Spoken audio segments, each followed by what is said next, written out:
दोस्तों पिछले 1 महीने से बिटकॉइन का प्राइस एक्सट्रीमली बुलिश है। बिटकॉइन का प्राइस लगातार बढ़ता जा रहा है, करेक्शन तक का नाम भी नहीं ले रहा है।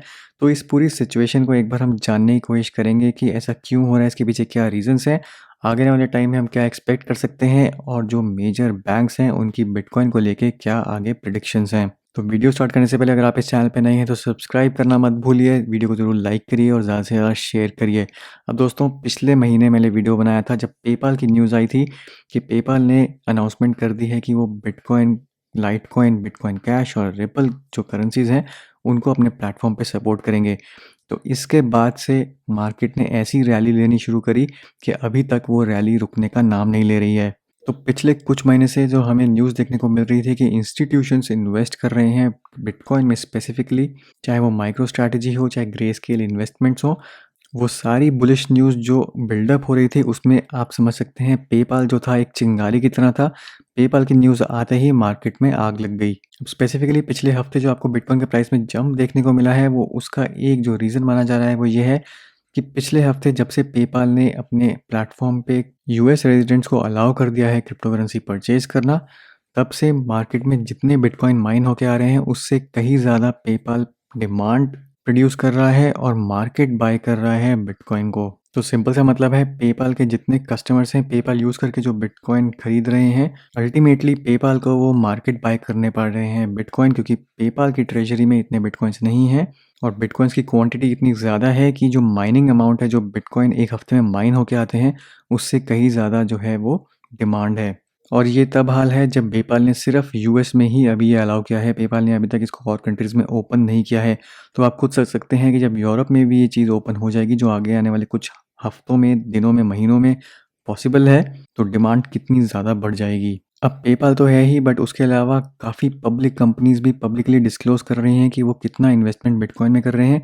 तो आपको याद होगा कि 2018 में, 2019 में हम बात किया करते थे इंस्टीट्यूशन इन्वेस्टर्स की कि कब आएंगे इंस्टीट्यूशन इन्वेस्टर्स।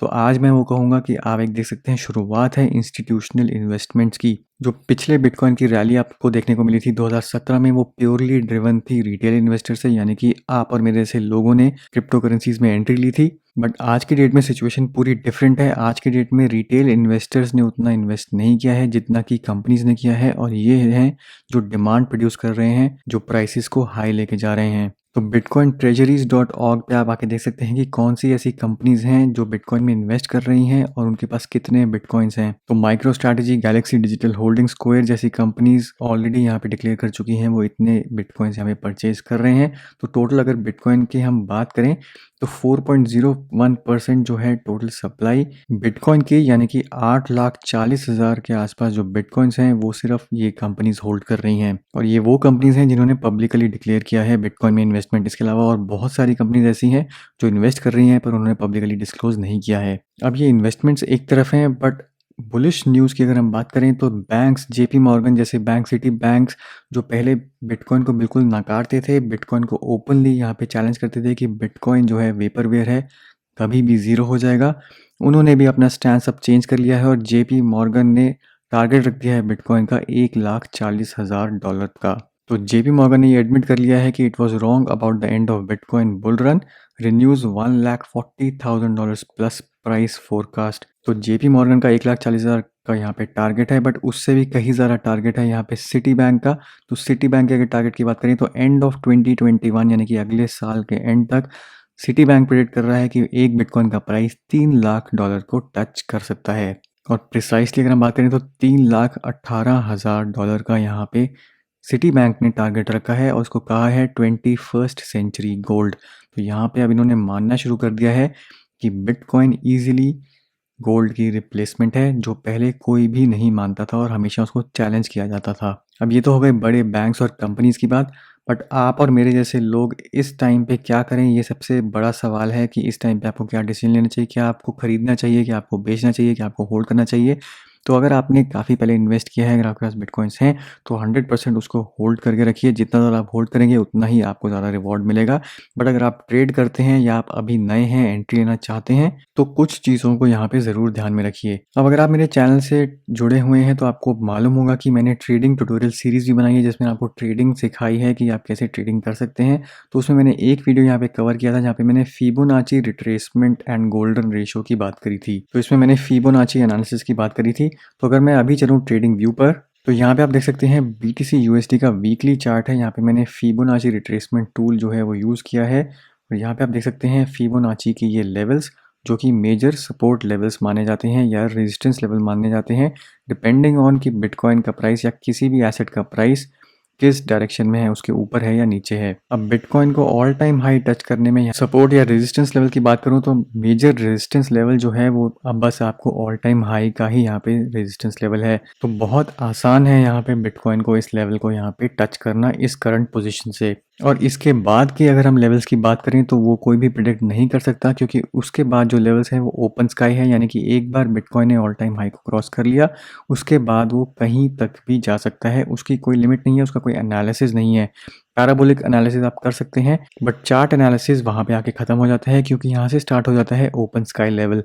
बट अगर बिटकॉइन यहाँ से रिट्रेस करता है, जो कि बहुत पॉसिबिलिटी है, एक बार यहाँ पे रेजिस्टेंस को टच करके बिटकॉइन रिट्रेस करे, तो यहाँ पे आपको जो लेवल्स देखने को मिलेंगे वो मिलेगा $15,490 के आसपास। उसके बाद जो दूसरा लेवल है वो 13,170 लेवल पे है। तो ये जो फिबोनाची के लेवल्स हैं, यहाँ पे ये मेजर रेजिस्टेंस प्रोवाइड कर सकते हैं बिटकॉइन के प्राइस को नीचे गिरने से। और ये जो फिबोनाची लेवल्स होते हैं, ये आप यहाँ पे चार्ट से खुद ही देख सकते हैं कि जो भी ये पर्टिकुलर लेवल्स होते हैं, वहाँ पे कितना बिटकॉइन या कोई भी एसेट का प्राइस स्ट्रगल करता है उसके लेवल के आसपास, यहाँ पे या तो टच करके नीचे चला जाता है या ऊपर चला जाता है, या अगर ब्रेक करता है तो वो सीधा ही यहाँ से ब्रेक कर देता है। तो ये जो फिबोनाची है ये काफ़ी इंपॉर्टेंट है यहाँ पे टेक्निकल एनालिसिस में। तो उसी के हिसाब से मैंने आपको यहाँ पे लेवल्स बताए हैं। बट उसके अलावा एक चीज़ आपको और यहाँ पे देखनी है, वो है फियर एंड ग्रीड इंडेक्स। तो अभी फियर एंड ग्रीड इंडेक्स अगर हम देखें तो यहाँ पे एक्सट्रीम ग्रीड मोड में चल रहा है, यानी कि जनता जो है वो बहुत ज़्यादा बुलिश है और एक तरीके से ग्रीड मोड में आ चुकी है। वो चाह रहे हैं कि बिटकॉइन का प्राइस और बढ़े और उसके बाद वो कैश आउट करें। बट ये जो होता है, ये जो सिग्नल है, इस पे आपको नज़र रखनी बहुत ज़रूरी है, क्योंकि अगर एक्सट्रीम ग्रीड में चला जाता है तो उसके बाद करेक्शन के चांसेस काफ़ी हाई हो जाते हैं। तो यहाँ पे आके आप नीचे देख सकते हैं जो चार्ट है, जब यहाँ पे एक्सट्रीम ग्रीड हुआ है प्राइस, उस पर्टिकुलर डेट को आप बिटकॉइन के प्राइस के साथ कोरिलेट कर सकते हैं, और उसके बाद बिटकॉइन का प्राइस जब भी एक्सट्रीम ग्रीड में था तो बिटकॉइन का प्राइस जो है वो डंप किया होगा। तो ये डंप इन द सेंस एक करेक्शन है, तो इसको भी अगर आपको ध्यान में रखना है तो ज़रूर रखिए, क्योंकि अगर आप इसमें फ्रेश इन्वेस्टमेंट करना चाहते हैं, अभी इन्वेस्ट करना चाहते हैं, तो मेरे हिसाब से यहाँ पे इन्वेस्ट करना अभी रिस्की है। उसके बाद जो दूसरी चीज़ है जो आपको ध्यान में रखनी है, वो यहाँ पे आप देख सकते हैं कॉइन मार्केट कैप पे आपको बिटकॉइन का ऑन चेन एनालिसिस मिल जाएगा। यहाँ पे आप देखेंगे, इसको मैंने ट्वीट भी किया था, 97% बिटकॉइन के जो होल्डर्स हैं फिलहाल प्रॉफिट में हैं, यानी कि जिसने कभी भी बिटकॉइन किया खरीदा होगा, 97% लोग, 100 में से 97 लोग जो हैं बिटकॉइन में अभी फ़िलहाल प्रॉफिट में हैं। और उससे भी ज़्यादा इम्पॉर्टेंट है, 65% लोग ऐसे हैं जो 1 साल से ज़्यादा यहाँ पे बिटकॉइन होल्ड कर रहे हैं। तो वो आप खुद सोच सकते हैं कि कितना ज़्यादा यहाँ पे प्रॉफिट में होंगे। अब ये चीज़ यहाँ पे देखने वाली है कि कब यहाँ पे प्रॉफिट टेकिंग स्टार्ट होती है। तो जैसे ही प्रॉफिट टेकिंग स्टार्ट होगी, उसके बाद बिटकॉइन का प्राइस जो है वो नीचे जा सकता है। हालाँकि वो शॉर्ट टर्म डिप्स हो सकते हैं, वो डिपेंड करेगा कि वो फिबोनाची लेवल पे कहाँ पे जाके टच करते हैं। बट ये करेक्शन की ज़्यादा पॉसिबिलिटी बन जाती है, क्योंकि यहाँ पे 97% जो हैं वो लोग प्रॉफिट में हैं, और उसमें से 65% ऐसे लोग हैं जो 1 साल से ज़्यादा यहाँ पे होल्ड करके बैठे हुए हैं। तो न्यू इन्वेस्टमेंट अगर आप करना चाहते हैं, अभी खरीदना चाहते हैं एज अ न्यूबी, तो आप इस चीज़ का ध्यान रखिए। और अगर आप ट्रेडिंग करना चाहते हैं तो यहाँ पे स्टॉप लॉस के बिना ट्रेडिंग मत करिए। तो ये था दोस्तों मेरा आज का वीडियो और ये बिटकॉइन का एनालिसिस। अगर आप लॉन्ग टर्म के लिए बिटकॉइन होल्ड करना चाहते हैं तो आप कभी भी परचेज कर सकते हैं। तो वीडियो को ज़रूर लाइक करिए, शेयर करिए, चैनल को सब्सक्राइब करना मत भूलिए। मिलता हूँ मैं आपसे अगले वीडियो में, तब तक के लिए हैव अ सेफ इन्वेस्टमेंट।